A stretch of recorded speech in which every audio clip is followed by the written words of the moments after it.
ఒక వ్యక్తి నగర బహిష్కరణ కేసులో విచారణ సందర్భంగా బాంబే హైకోర్టు కీలక వ్యాఖ్యలు చేసింది. ప్రజలు ప్రభుత్వానికి బానిసలు కారు. సర్కారు నిర్ణయాలను వ్యతిరేకించే హక్కు ప్రజలకు ఉంటుంది. నిరసన కార్యక్రమాలు కూడా చేపట్టొచ్చు. అది రాజ్యాంగం కల్పించిన హక్కు. ఈ విషయంలో పౌరుల నగర బహిష్కరణ చెల్లదు అంటూ బాంబే హైకోర్టు ఆదేశాలు ఇచ్చింది. సార్ మనం సహజంగా చూస్తూ ఉంటాం, ప్రభుత్వ విధానాలను ప్రశ్నించినా వ్యతిరేకించినా కూడా కేసులు పెడుతూ ఉంటారు. అక్కడక్కడ ఇలా నగర బహిష్కరణలు లాంటివి కూడా చూస్తూ ఉంటాం. సో బాంబే హైకోర్టు వ్యాఖ్యలను ఎలా అర్థం చేసుకోవాలి? బాంబే హైకోర్టు కంటెక్స్ట్ ఏదైనా ఆ judgment universal applicable across India. మీరు అన్నట్లు తెలుగు రాష్ట్రాలకు కూడా అది అప్లికేబుల్. ఎందుకంటే మన రాష్ట్రంలో కూడా చూస్తున్నాం, ప్రశ్నిస్తే కేసులు, నిరసన చెబితే కేసులు, ప్రశ్నిస్తే క్రిమినల్ కేసులు, అది కూడా మామూలు కేసులు కాదు. 2 ఏళ్ళు 3 ఏళ్ల జైలు శిక్ష, నోటీస్ ఇవ్వకుండానే అరెస్ట్ చేయొచ్చు. ఇప్పుడు నా పైన ఉన్న కేసు నోటీస్ కూడా ఇవ్వాల్సిన అవసరం లేదు, డైరెక్ట్గా వచ్చి అరెస్ట్ చేయొచ్చు. ఇట్లాంటి కేసులు పెడుతున్నారు కనుక చాలా స్పష్టంగా మీరు ఆ ప్రభుత్వానికి అనుకూలంగా ఉండాలి, ప్రభుత్వానికి పౌరుడు బానిస కాదు అని కోర్టు వ్యాఖ్యానించింది. సో ఈ వ్యాఖ్యలో కోర్టు అసలు ఇష్యూ ఏంటి? ఇష్యూలో ఒక ఎస్డిపిఐ అనే పార్టీకి చెందిన కార్యకర్తలు ఒక నిరసన తెలిపి దాంట్లో బీజేపీ ముర్దాబాద్, అమిత్ షా ముర్దాబాద్ అని నినాదాలు ఇచ్చారు. సో ఇలా నినాదాలు ఇచ్చినందుకు గాను 1 ఏడాది పాటు నగర బహిష్కరణ శిక్ష పోలీసు విధించింది. సో దానికి పోలీసు ఈ శిక్ష నగర బహిష్కరణ విధించడాన్ని పిటిషనర్ ఛాలెంజ్ చేశారు. సో మీరు ఎలా ఇస్తారు? ఒక ఆదేశాలు ఇచ్చారు పోలీసు. సో ఒక బీజేపీ ముర్దాబాద్ అనకూడదా, మీకు అమిత్ షా ముర్దాబాద్ అన్న నినాదాలు ఇవ్వకూడదా? ఇదెక్కడి మీకు ఆర్టికల్ 19, ఆర్టికల్ 21 భావ ప్రజ్ఞా స్వేచ్ఛనిస్తుంది, ఫ్రీడమ్ ఆఫ్ ఎక్స్ప్రెషన్ ఇస్తుంది, అలాగే రైట్ టు డిగ్నిటీ ఇస్తుంది. మీకు ఈ రైట్ టు లైఫ్ లో భాగం రైట్ టు డిగ్నిటీ అని. సో ఏదైనా మీకు రీజనబుల్ రెస్ట్రిక్షన్స్ అంటే ఆర్టికల్ 19(1)A కింద ప్రతి పౌరునికి భావ ప్రజ్ఞా స్వేచ్ఛ ఉంటే, ఆర్టికల్ 19(2) కింద రీజనబుల్ రెస్ట్రిక్షన్ సహేతుక ఆంక్షలు పెట్టే అధికారం ప్రభుత్వాలకు, రాజ్యానికి ఉంటుంది. సహేతుక ఆంక్షలు ఏంటి అంటే ఆర్టికల్ 19(2) స్పష్టంగా చెప్పింది. మొరాలిటీ, డీసెన్సీ, పబ్లిక్ ఆర్డర్ ఇలాంటి కొన్ని అంశాల వరకు మాత్రమే పరిమితమైంది. ఇవి ఏంటి కూడా కోర్టులు తీర్పులు చెప్పాయి. Public order should be differentiated from law and order అని సుప్రీంకోర్టు తీర్పులు చెప్పింది. లా అండ్ ఆర్డర్ వేరు, పబ్లిక్ ఆర్డర్ వేరు. చిదురు ముదురు శాంతి భద్రతల ఘటనల్ని కూడా పబ్లిక్ ఆర్డర్ గా భావించకూడదు అని చెప్పింది. కానీ మన దగ్గర కేసులు ఎలా పెడుతున్నారు? అసలు శాంతి భద్రతలు పక్కబెట్టు, సుప్రీంకోర్టు ఏమో శాంతి భద్రతల చిదురు ముదురు ఘటనల్ని కూడా పబ్లిక్ ఆర్డర్ గా భావించకూడదు అంటే, నాపై పెట్టిన కేసులో డిస్టర్బింగ్ పబ్లిక్ ఆర్డర్ కూడా ఉంది. విచిత్రం చూడండి, ఎంత సుప్రీంకోర్టు ఏం చెప్తోంది, లా అండ్ ఆర్డర్ కూడా పబ్లిక్ ఆర్డర్ కాదు, public order is an aggravated form of law and order. అంటే సమాజము అల్లకల్లోలమయ్యే పరిస్థితుల్ని పబ్లిక్ ఆర్డర్ డిస్టర్బెన్స్ అంటారు. సో నేను చేసిన టీవీ విశ్లేషణ వల్ల సమాజం అల్లకల్లోలం అయిపోయింది అని కేసులు పెట్టారు. సో కోర్టు తీర్పులకు పోలీసులు వ్యవహరిస్తున్న తీరుకు మధ్య ఎంత తేడా ఉంది? ఎస్ మొరాలిటీ ఉంది, అబ్సీనిటీ ఉంది. ఎస్ అసభ్యకరంగా, అభ్యంతరకరంగా ఒక వ్యక్తి గౌరవాన్ని తగ్గించే విధంగా మాట్లాడితే తప్పే. కానీ రాజకీయ విశ్లేషణలు, పౌరుల నినాదాలు, పౌరుల ఉద్యమాలు, ఒక వ్యక్తిని ప్రభుత్వాన్ని ఉద్దేశించి మాట్లాడుతుంటే, ఒక రాజకీయ ప్రక్రియ గురించి మాట్లాడుతుంటారు. అది ఏ వ్యక్తిని అవమానించడం కాదు, అది దాన్ని అవమానంగా తీసుకోకూడదు. ఇప్పుడు అమిత్ షా ముర్దాబాద్, బీజేపీ ముర్దాబాద్ అంటే బీజేపీని అమిత్ షాను ఏదో అవమానించినట్టు కాదు, అదొక నిరసన తెలిపినట్లు అవుతుంది అనేది కోర్టు చెప్తున్న మాట. సో అందువల్ల కోర్టు ఏమన్నది, ప్రభుత్వానికి పౌరుడు బానిస కాదు, ఇది ప్రజాస్వామిక దేశం, ఇది ఒక రాజ్యాంగబద్ధమైన దేశం, ఇది రూల్ ఆఫ్ లా అంటే చట్టబద్ధ పాలన కలిగిన దేశం.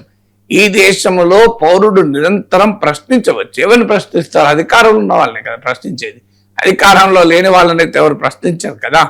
సో అందువల్ల ప్రశ్నించడం అనేది dissent is integral to democracy అని సుప్రీంకోర్టు తీర్పు చెప్పింది. సో డిసెంట్ మరి డిజిటల్ అబ్యూజ్ ఎలోడా, డిసెంట్ పేరిట ఏదన్నా మాట్లాడచ్చు నేను ఎప్పుడు అనలేదు. ఖచ్చితంగా వ్యక్తి గౌరవాన్ని అవమానకరంగా మాట్లాడితే తప్పేది, ఇమ్మారల్ గా అబ్యూజివ్గా మాట్లాడితే తప్పే. కానీ సుప్రీంకోర్టు అనేక కేసులు టెస్ట్ ప్రపోర్షనాలిటీ ఉండాలి. టెస్ట్ ప్రపోర్షనాలిటీ అంటే ఏంటంటే మీరు వేసేటువంటి శిక్షకు, మీరు పెట్టే కేసులకు, ఆ నేర తీవ్రతకు సంబంధం ఉండాలి అని చెప్పింది. ఇష్టం వచ్చినట్టు కేసులు పెట్టరాదు. టెస్ట్ ఆఫ్ రీజనబుల్నెస్ అని కూడా అన్నది. అంటే అది హేతుబద్ధత, అది కూడా కోర్టులు డిసైడ్ చేస్తున్నారు. ఈ test of reasonableness, test of proportionality, ఇది రెండు క్రిమినల్ జ్యూరిస్ప్రుడెన్స్ లో కీలకమైన అంశం. మీరు ఇష్టం వచ్చినట్టుగా ఒక కేసు పెట్టడమో, శిక్షలు వేయడమో, చేసిన నేర తీవ్రతకు పోలిక లేని పనులు చేస్తే అది చట్ట విరుద్ధం. అది రూల్ ఆఫ్ లా కాదు. అది మీకు కేసులు పెట్టినా, శిక్షలు వేసే మీకు అధికారం ఉంది కదా అని ఇష్టం వచ్చినట్టుగా డిస్ప్రపోర్షనేట్ గా, అంటే క్రైమ్ యొక్క గ్రావిటీకి సంబంధం లేకుండా వేసేటువంటి అవకాశం లేదు. కోర్టులు ఇంకోటి కూడా చెప్పింది, సో కాన్సిక్వెన్స్ ఉండాలి అని చెప్పింది. ఒక వ్యక్తి మాట్లాడినంత మాత్రాన నేరం కాదు. ఆ వ్యక్తి మాట్లాడిన మాటల వల్ల ఫిజికల్ గా జరిగితే, అంటే ఒక పౌడర్ కేక్ అంటాడు, ఒక స్పార్క్ అండ్ పౌడర్ కేక్ అంటుంది కోర్టు. అంటే క్లియర్ గా ఇప్పుడు నాగేశ్వర్ మాట్లాడిన దాన్ని బట్టి ఒక 5,000 మంది అటు 5,000 మంది ఇటు కొట్టుకుంటే అప్పుడు తప్పు. నేను అందుకే నాపై కేసులప్పుడు అన్నాను, నా మాటల వల్ల ఈగలు దోమలకు ఒక ఈగ కూడా, ఒక దోమ కూడా చావలేదని. సో అలాంటిది ఇదంతా ఎస్టాబ్లిష్ జురిస్ప్రుడెన్స్. ఏం చెప్పేది, ఇంకా మీరు ఏ లాయర్ని అడిగినా చెప్తారు. ప్రభుత్వం, మీరు అడ్వకేట్ జనరల్ గారిని ఫోన్ చేసి అడగండి, సార్ మన జురిస్ప్రుడెన్స్ ఏంటి అని అడగండి, అడ్వకేట్ జనరల్ కూడా ఇదే చెప్తారు. సుప్రీంకోర్టు తీర్పులు ఉన్నాయి. మీరు unless there is a physical action, మీరు కేసులు పెట్టి, సీరియస్ కేసులు పెట్టేటువంటి అవకాశమే లేదు. సో మరి ఎందుకు పెడుతున్నారు అంటే పోలీసు వ్యవస్థ కూడా రాజకీయ నాయకత్వం చెప్పినట్టు వింటున్నారు. అదొక ప్రమాదకరం.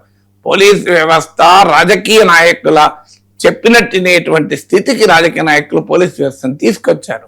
సో అన్ఫార్చునేట్లీ ఇప్పటికైనా మనకు ముంబై హైకోర్టు లాంటి కోర్టులు ఉన్నాయి గనక వాళ్ళు చెప్తున్నారు, అయ్యా ప్రభుత్వానికి పౌరుడు బానిస కాదు. పోలీసులు ఎట్లా చేస్తున్నారంటే, మేము రాజీ పడతాం, పౌరుడు కూడా రాజీ పడాలి అంటున్నారు.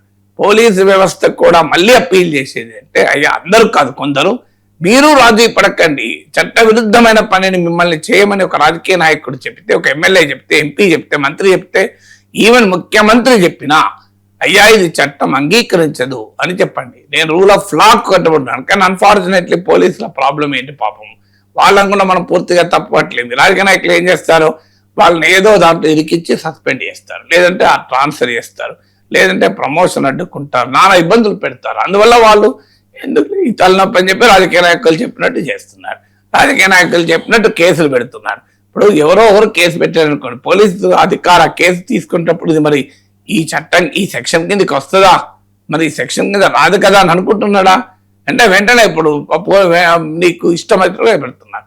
ఈ test of proportionality, test of reasonableness, dissent is integral to democracy, ఈ కాన్సెప్ట్సే మర్చిపోయారు పోలీస్ వ్యవస్థ. సో మీకు ఇష్టమైనట్టు ఒక పౌరుడికి స్వేచ్ఛ ఉంటుంది, నిరసన తెలిపే స్వేచ్ఛ ఉంటుంది. ఇది ఒక్క తీర్పులో కాదు. Doctor Ram Manohar Lohia versus state of Bihar, Himmat Lal Shah versus commissioner of Ahmedabad, Ramesh Thapar versus state of Madras, Ramlila Maidan case, ఇలా బోల్డ్ కేసుల్లో సుప్రీంకోర్టు పదే పౌరుల హక్కుల్ని డిఫెండ్ చేస్తూ వచ్చింది. Right to protest, right to free speech అనేది. So they are part of the freedoms of India. అది మర్చిపోయి అందుకే అన్నా నా కేసు అప్పుడు, I will rather die but will not give up my right to free speech అన్నది. అందుకే నేను చావననే చస్తాను, కానీ భావ వ్యక్తీకరణకై నాకున్న స్వేచ్ఛను వదులుకునే ప్రసక్తే లేదు అని చెప్పేటానికి కారణం అది. ఎందుకంటే రాజ్యాంగం చెప్పిన గొప్ప ప్రిన్సిపల్స్ ఇది. అందుకే ఇలా మేము ప్రభుత్వాన్ని ప్రశ్నిస్తాం, ఖచ్చితంగా ఏ ప్రభుత్వంలో ప్రశ్నిస్తాం. మీరు గత ప్రభుత్వాన్ని ప్రశ్నించలేదా చూడండి, ఒకసారి వెనక్కి వెళ్ళి మీరు చూడక దాన్ని నన్నంటే నేనేం చేయాలి. నా యూట్యూబ్లో మీరు వెళ్ళి రీసెంట్లీ ట్రెండింగ్లోనే చూడండి, ఒక వీడియోలో మొత్తం ఎగ్జాంపుల్తో సహా చెప్పాను. ఎందుకు చెప్తున్నానంటే ఇది ఒక్క ముంబై హైకోర్టు సంబంధించింది కాదు, ఇది ఆంధ్రప్రదేశ్కి వర్తిస్తుంది, తెలంగాణకు వర్తిస్తుంది, దేశం మొత్తానికి వర్తిస్తుంది. ఇలా ప్రభుత్వాన్ని వ్యతిరేకించడం అంటే దేశాన్ని వ్యతిరేకించడంగా, నాయకుల్ని వ్యతిరేకించడం అంటే రాజ్యాన్ని వ్యతిరేకించినట్లుగా భావిస్తున్నారు. So disobedience to the leadership is not disobedience to the state. Disobedience to the government is not disobedience to the state. మీరు ఒక ప్రభుత్వాన్ని ధిక్కరిస్తే రాజ్యాన్ని ధిక్కరించినట్టు కాదు, ప్రభుత్వం రాజ్యంలో భాగమే తప్ప ప్రభుత్వమే రాజ్యం కాదు.